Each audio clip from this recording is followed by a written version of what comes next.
Muy buenas tardes y bienvenidas y bienvenidos a nuestra charla virtual en el marco de Autores en Directo organizado por el Instituto Cervantes de Berlín. Un ciclo de entrevistas con escritores y escritores cuyas obras han publicado recientemente en alemán. Como saben, el año que viene la Feria del Libro de Frankfurt tiene a España como país invitado. Mi nombre es Wolfgang Martin Hamdorf y tengo el gran gusto de presentarles hoy al escritor y periodista Martín Caparrós. Martín Caparrós nació en Buenos Aires el 29 de mayo de 1957, se licenció en Historia en París, vivió en Madrid y Nueva York, dirigió revistas de libros y de cocina, recorrió medio mundo, tradujo a Voltaire, Shakespeare y Quevedo y recibió el Premio Planeta Latinoamericana, el Premio Rey de España y la beca Guggenheim. 5 de sus libros están traducidos al alemán, 4 novelas, todos vinculados a la historia argentina y el impactante libro sobre el hambre. Hoy vamos a hablar sobre su novela Todo por la Patria. Fue publicado en 2018 por el Grupo Editorial Planeta en Buenos Aires. En Alemania fue publicado en marzo de este año bajo el título Fetaland, traducido del castellano al alemán por Carsten Regling. Todo por la Patria es un thriller situado al principio de los años 30 en Buenos Aires. Vamos a empezar esta charla sobre la novela con una pequeña lectura. ¿Qué fragmento nos vas a leer, Martín? Bueno, eh, me resulta complicado en esta novela leer algo porque no es una novela muy de fragmentos, es una historia como que avanza con bastante agilidad y entonces es mucho menos que otros de mis textos legible en ese sentido. Digo, no hay momentos que uno diga, bueno, esto es eso, como un momento para detenerse y para fijarse en él. Pero bueno, elegí de todas maneras un fragmento que es el principio del capítulo 6 de la novela. Como decías, Todo por la Patria, o no sé en alemán cómo se llama, Vaterland, o una cosa por el estilo. Eh, es una novela rara dentro de lo que yo he escrito, porque efectivamente es como un thriller que sucede en el año 1933 en Buenos Aires, cuando un muchacho que se anda buscándose la vida por ahí, un tal Andrés Rivarola o Andrea Rivarola, le dice su madre, que es italiana. Él también nació en Italia y emigró como tantos a los 3 años a Buenos Aires. Eh, este muchacho Rivarola se busca la vida, no sabe bien qué hacer y de pronto encuentra en la desaparición de un famoso futbolista, que es cierto, es un futbolista que se llamaba Bernabé Ferreira y que desapareció efectivamente a principios del año 33 porque se había escapado a su pueblo por razones que allí se cuentan. Encuentra allí la oportunidad para supuestamente tratar de hacer algún negocito que le permita ir subsistiendo. Y a partir de ahí se va armando todo un relato con una cantidad de factores que van interviniendo efectivamente en la tradición un poco del thriller situado en otras épocas. Yo no estoy muy seguro de haber escrito, como tú decías, o no sé bien cuáles se publicaron en alemán, pero no tengo la sensación de haber escrito novelas históricas. He escrito quizás algún thriller ubicado en otra época, como Valfierno, no sé cómo se llamaba en alemán, quizás se llamaba Valfierno también. Eh, pero otras novelas ya no son históricas. A quien corresponda, que no me acuerdo cuál era el nombre que salió en alemán, es- tiene más que ver con historias de que sucedieron en mi vida, con gente que yo conozco, etcétera, etcétera. Y no me acuerdo cuál más se publicó. Pero bueno, en cualquier caso, esta para mí es una novela rara dentro de lo que yo he escrito porque fue una novela de vacaciones para mí, para escribirla, quiero decir. Yo estaba con muchas ganas de escribir algo que me diera un buen rato, pasarla bien, no trabajar, sino pasarla bien escribiendo un relato que me interesara, digamos. En todo caso, después, cuando charlemos, te cuento un poco más sobre eso. Empiezo entonces con la lectura de este principio del capítulo 6, eh, que dice, el hombre es un perro mojado. La lluvia lo ha tomado por sorpresa, sin sombra de paraguas o impermeable, y los pelos finitos se le pegan al cráneo, le chorrean. Su amigo, más joven y tan mojado como él, le repite que mejor se vayan a su casa. Te vas a enfermar, Georgie, discúlpame que insista, pero necesitas secarte. Dale, subamos un momento, te secás y volvemos. El hombre no le contesta. Los ojos entornados, la cabeza ladeada, mira hacia el interior del cementerio de la Recoleta. Después limpia sus anteojitos mojados y lo intenta de nuevo. Se han refugiado bajo el techo de la entrada neoclásica, con sus columnas de nuevo rico griego y su latín de iglesia pobre, requiescant in pace. Qué curioso que la lluvia, algo tan terrenal, dice el hombre, y no consigue terminar la frase, se restriega los ojos. Su amigo joven lo mira preocupado. Los dos llevan pantalones anchos y sacos cortones, como se usan. El hombre, un traje de una tela clara y leve. El muchacho, más clásico, blazer azul y pantalones grises. Hay plata en esa ropa, las corbatas, por supuesto, muy discretas. ¿En serio, Georgie? Sí, en serio, ¿qué tiene que ver el agua con los muertos? Raquel y yo acabamos de cruzar a la carrera, la Plaza del Pilar, y estamos empapados. Raquel se saca el pañuelo oscuro con que intentaba proteger su cabellera roja. También chorrea. El hombre la ve y la llama a gritos. ¡Raquel, Raquel! Ella se le acerca. Yo la sigo. Ella se sacude las aguas como un perro de aguas y lo besa apenas. El hombre da un paso atrás y le presenta a su acompañante. Aquí mi joven amigo Adolfo Bioy. Raquel nos presenta a nosotros, Andrés Rivarola, Jorge Luis Borges, dice Raquel, y nos intercambiamos muchos gustos y encantados. Después ella pregunta por qué están acá afuera. Es que todavía no entró nadie, están en la iglesia, en la misa de cuerpo presente, y el cura, pobrecito, dice el tal Bioy, y el tal Borges se sonríe. Tiene la elocuencia de una vaca parida, si me perdonan la metáfora patria. Igual el caso no es fácil, el pobre no sabrá qué decir o cómo decirlo, dice el tal Bioy, contemporizador y suspicaz. Arquea las cejas y esboza una sonrisa en la que debe tener mucha confianza. Raquel lo mira como si lo pintara. Bioy es rubio, espigado, la cara bien dibujada del muchacho rana. Yo, para romper el momento de éxtasis, le pregunto por qué. Bueno, ¿cómo decirlo? Toda esta historia de la pobre Mecha está llena de complicaciones y la han velado con el cajón cerrado, vaya a saber por qué. Ya tiene suerte de que la entierren en sagrado. Yo trato de disimular mi ansiedad y pregunto como si nada me importara menos, lore inglés de opereta barata. ¿Por qué? ¿Qué le pasó? Nada, mi estimado, nada. Quizá creyó que la muerte la ayudaría y decidió ayudarla, me dice el tal Borges con media sonrisa que dice casi todo. Te juro que sí, es por eso, me divierte observar de cerca a estos que se creen tan distinguidos, los nietos de los padres de la patria, puro olor a bosta. ¿Te gusta observarlos o parecer que formas parte? O creértelo. Yo nunca voy a formar parte de ellos. Yo soy Raquel Gleiser, rusita de Villa Crespo, hija de un inmigrante que llegó con una mano atrás y otra adelante, y la de adelante le servía para tapar que le faltaba algo. Casi me ruborizo, espero que no se diera cuenta.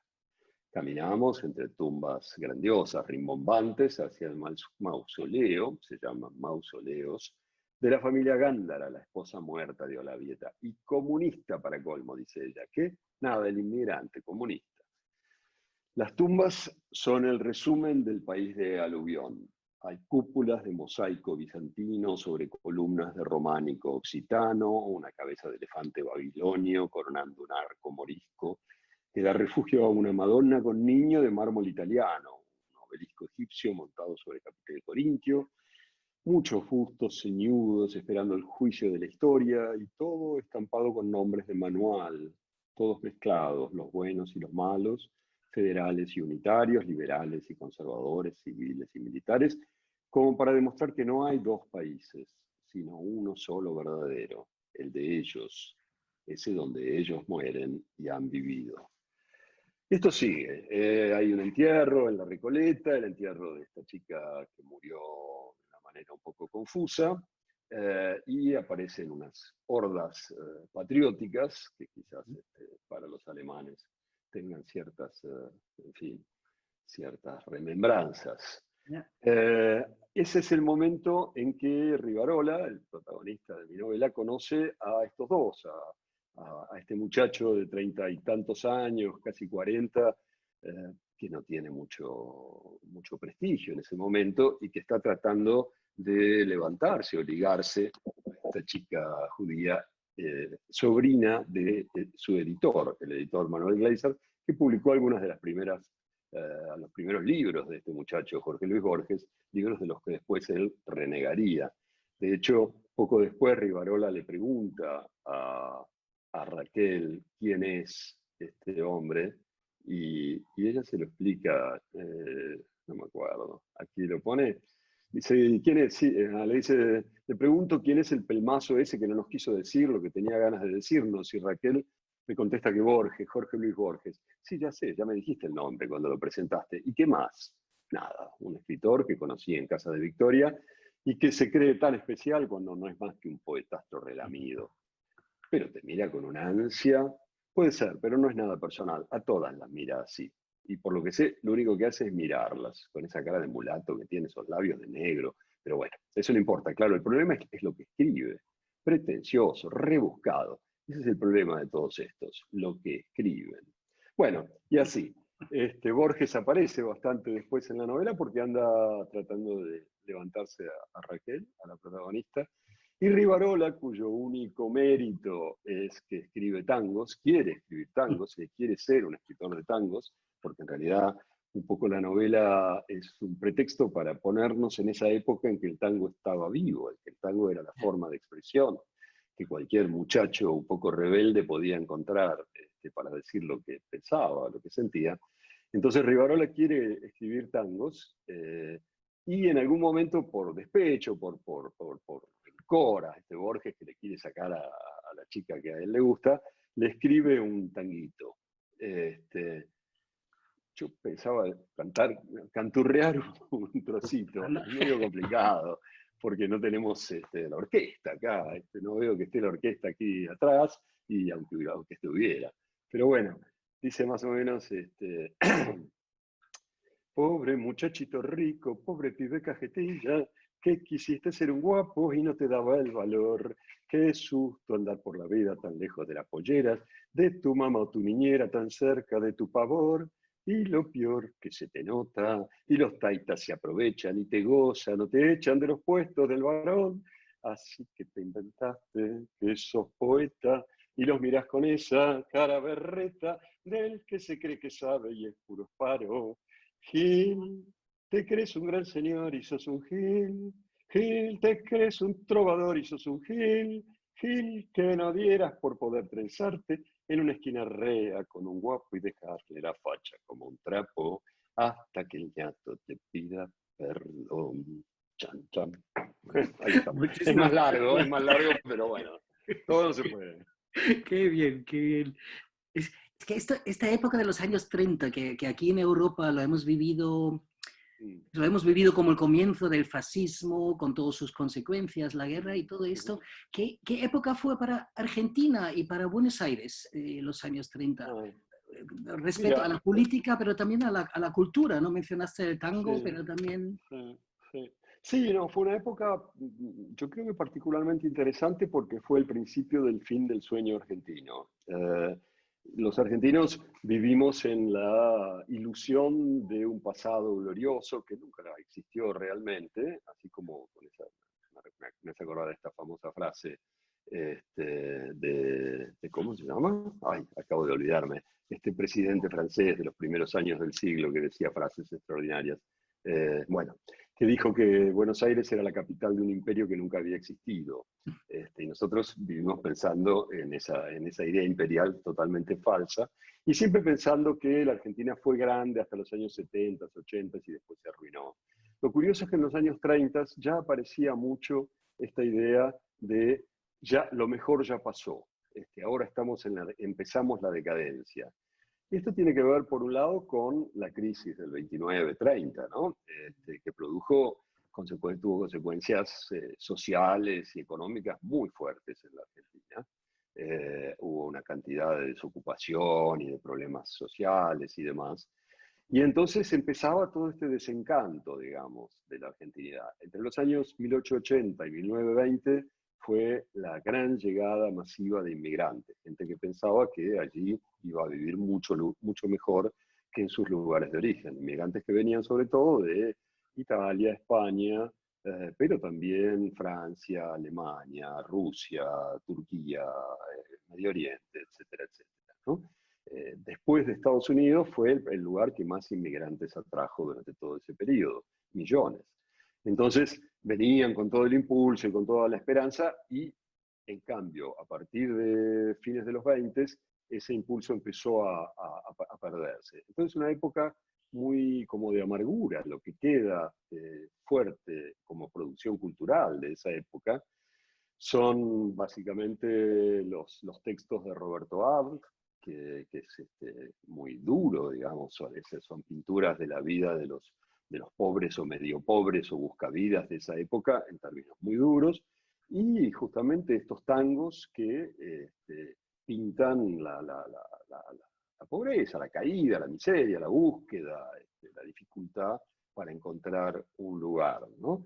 Eh, También, por otro lado, estaba este grupo de escritores ricos, como Adolfo Bioy Casares, que recién hablábamos, que en ese momento era un chico, en el 33 era un chico de 19, 18 años, nació en el 14, pero había empezado a hacerse amigo de Borges, que era un chico brillante y muy guapo y muy así, eh, cuyo padre tenía miles de hectáreas y miles de vacas. La familia de Bioy Casares era la dueña de la mayor cadena de lecherías de la Argentina, de lecherías de un país que se especializaba en criar vacas, o sea, una lechería, la lechería era algo decisivo. Eh, entonces había este sector de escritores muy ricos que efectivamente seguían produciendo y algunos de los cuales fueron extraordinarios, bueno, como el propio, obviamente, Jorge Luis Borges, Livio Casares y demás, etcétera. Era un momento complicado, como todos. Le tocaron, dijo Borges después, como a todos los hombres, tiempos difíciles en que vivir. Hablando de Borges, aquí tenemos una primera pregunta del público. Querido Uh -huh, Martín, una pregunta quizá algo malévola. ¿Cómo uh -huh. reaccionaría Borges si leyera esta novela? Bueno, no lo sé, no lo sé. Borges tenía un humor increíble. En estos días, por otra razón, por otras razones, estuve releyendo, que es un ejercicio que recomiendo, algunos fragmentos de esa compilación que se hizo de los diarios de Bioy Casares, que justamente se llama Borges, que su versión impresa es un tocho así de gordo, pero que también está en internet, se puede mirar, digamos, está en digital, se puede mirar con más facilidad, y que es todos los fragmentos de los diarios de Bioy que hablan de Borges. En el impreso son como más de 1000 páginas, o sea, es muchísimo material. Y lo más notorio de ese material es cómo se reían todo el tiempo de todo. Y las barrabasadas que contaba Borges, el otro día, bueno, no sé si corresponde, pero estuve leyendo un fragmento en el que Bioy contaba que Borges contaba la historia de un comisario eh, que un comisario de la Policía Federal, de aquellos que ya no hay, de esos que se tomaban realmente en serio su trabajo, y el ejemplo que daba de cómo se tomaba su trabajo, me da hasta pudor relatarlo aquí, pero en síntesis y con ciertos eufemismos, resulta que este comisario emboscó a un muchacho que él sabía que quería acercarse a una yegua que había en un baldío, entonces la esperó escondido, y cuando el muchacho fue, y como dice Borges, se cogió a la yegua, porque algo que el muchacho tenía era amor por esa yegua, el comisario, ni corto ni perezoso, fue, lo sorprendió, y para cumplir con su deber se bajó los pantalones y se cogió al muchacho. La historia no es lo que uno espera de Borges y Bioy, digamos. Entonces, para terminar de responder, digo, me parece que Borges tenía el suficiente humor como para reírse mucho de sí mismo. Esta novela se ríe bastante de él, que es lo único que nos queda, porque la verdad que por suerte no tenía mucho éxito con las mujeres, porque si encima de todo hubiera sido un gran galán, ya no quedaba por dónde consolarse, digamos. El único consuelo que nos deja es que, bueno, no le iba tan bien con las chicas. Pero yo creo que se reiría, espero que se riera. Y además, y para terminar con esto, es cierto que Borges empieza a ser Borges en el año 35. Quiero decir, Borges publica su primer libro borgiano en 1935, que es la historia universal de la infamia. Hasta ahí, es verdad que publicó un par de recueils de poemas no muy buenos y algún ensayo, todos los cuales él mismo eliminó de la publicación de sus obras completas. O sea, cuando se empezó a publicar sus obras completas en la editorial MC en principios de los años 70, él eliminó todo lo anterior al 35, salvo algún ensayito así, suelto. Quiere decir que Borges no era Borges todavía como escritor. Empieza a hacerlo, como digo, a partir del 35 con la publicación de la Historia Universal de la Infamia. Ujú. Martín, en el momento hay una escena muy bonita cuando Raquel cita a Heráclito, que en Ujú, la vida nunca se baña dos veces en el mismo río, o hay ujú, que correr para... ujú. Y eso me hizo pensar un poco como escribir una novela histórica es este intento de bañarse la segunda vez en el mismo río. Bueno, no, porque para mí es la primera. Yo nunca me había bañado en el río del año 33. Como te decía hace un rato, para mí esto fue básicamente como un intento de pasarla bien. De verdad. O sea, tenía unas vacaciones eh, y tenía ganas de escribir una novela que me divirtiera, que me entretuviera a hacer. Yo soy una persona un poco demasiado seria, trabajo seriamente y me gusta mucho escribir, pero me lo tomo como muy en serio. Entonces dije, ¿por qué no tratar de tomármelo más ligeramente, más para eso, para divertirme? Y, y justo era un verano que había estado leyendo novelitas de Camilleri, del inspector Montalbano, ¿no? Y de vez en cuando, muy de vez en cuando me pasa que me pongo así como empedernido con un personaje o con un escritor o con un tema, y esto me había pasado con las de Camilleri, y leí como 8 seguidas, 10 seguidas. Y la Ujú. estaba pasando tan bien con eso, que dije, quizás la forma de pasarla bien es inventarme yo un personaje y ver si puedo hacerlo circular dentro de una novela en un determinado momento. Como te decía, me interesa particularmente esa época en que el tango estaba vivo, que no era una pieza de museo, digamos. El tango es muy constitutivo de lo argentino, muy constitutivo de la cultura en la que yo me desarrollé, pero siempre como una pieza de museo, digamos. Desde el momento en que yo nací, no se compusieron tangos que valieran la pena prácticamente, quizás uno o dos, pero todo lo grande del tango se compuso entre los 20 y los 40. Entonces, es como que para todos los argentinos menores que yo, que son la gran mayoría, lamentablemente, el tango es algo, bueno, que nos importa mucho, pero que es de otros tiempos, es de museo. Entonces me interesaba también ver, bueno, esa época en que el tango era, como te decía antes, la forma de expresión de muchos de los que querían expresarse de alguna forma. Y nada, y me puse con eso, y la pasé muy bien, porque esa, ¿cómo decirlo? Ese truco que te hace leer un thriller, que es, bueno, quieres saber cómo sigue.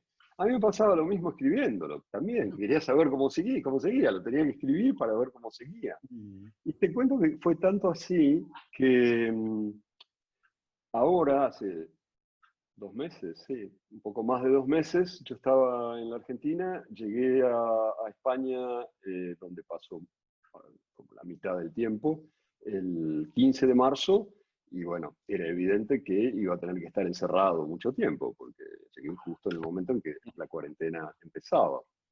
Y dije, ¿qué voy a hacer ahora encerrado aquí? Me voy a aburrir, no sé qué. Dije, no, me voy a poner a escribir novelas de Rivarola. Y, y hoy, ahora, hace una hora, llegué a la última línea de la segunda que escribí en este lapso. O sea, escribí dos en estos 2 meses y medio. Porque mi idea es hacer una cada año, digamos, una cada año de año de ficción.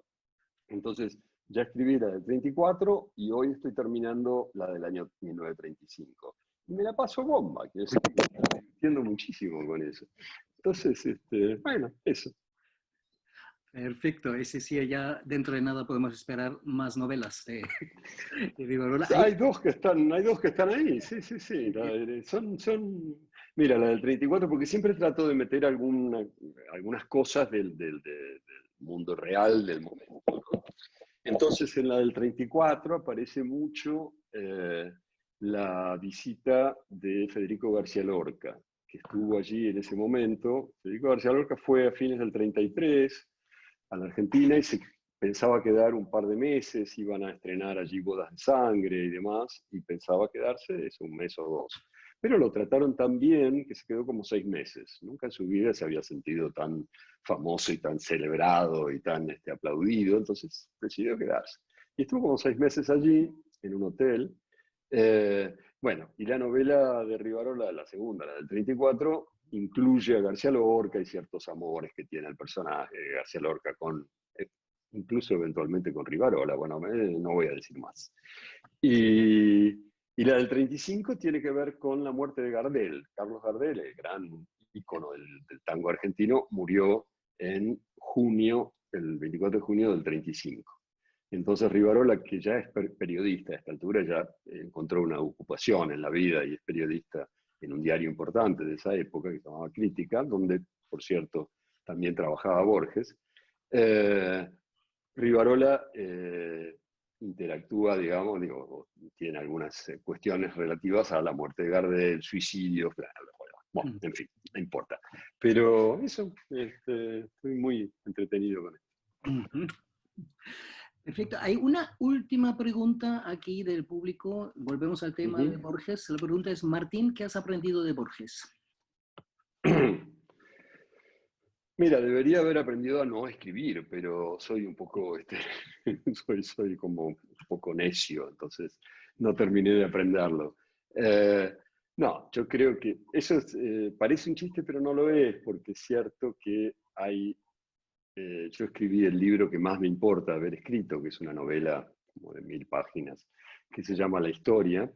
Lo escribí por no haber aprendido de Borges, o sea, en uno de sus mejores cuentos, que es Clon Ukbar Orbis Tertius, Borges postula la existencia de una civilización que él imagina y da unos pocos datos de esa civilización a través de los supuestos artículos de una supuesta enciclopedia que discute con Bioy en una casa en las afueras de Buenos Aires.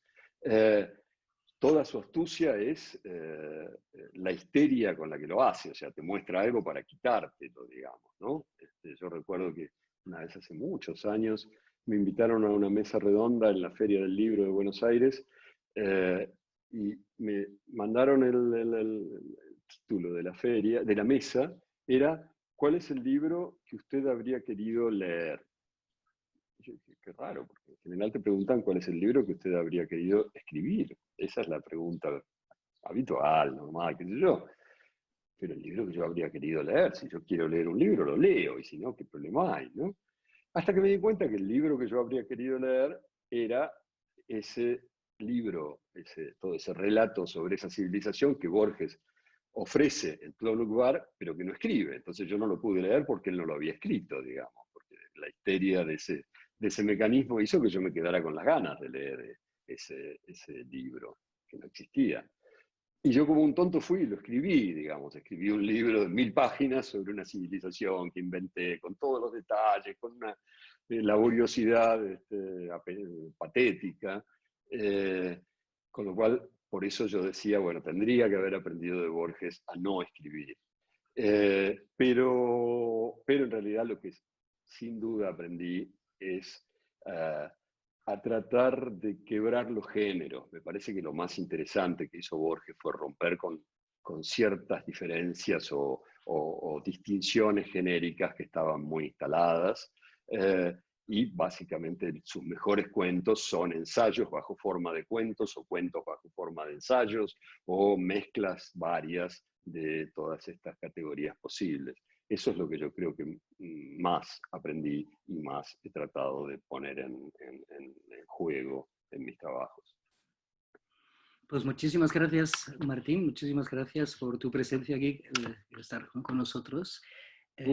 Y también muchas gracias para todos los que han participado y han hecho preguntas o comentarios. La semana que viene, el martes 2 de junio, vamos a tener aquí al escritor mexicano Jorge Comensal. Y pues espero que participan todos. Y otra vez, muchas gracias, Martín Caparrós, y muchas gracias a todos los que han participado. Que tengan una buena tarde, noche. Gracias. Gracias, Wolf. Hasta pronto. Gracias a todos. Chao.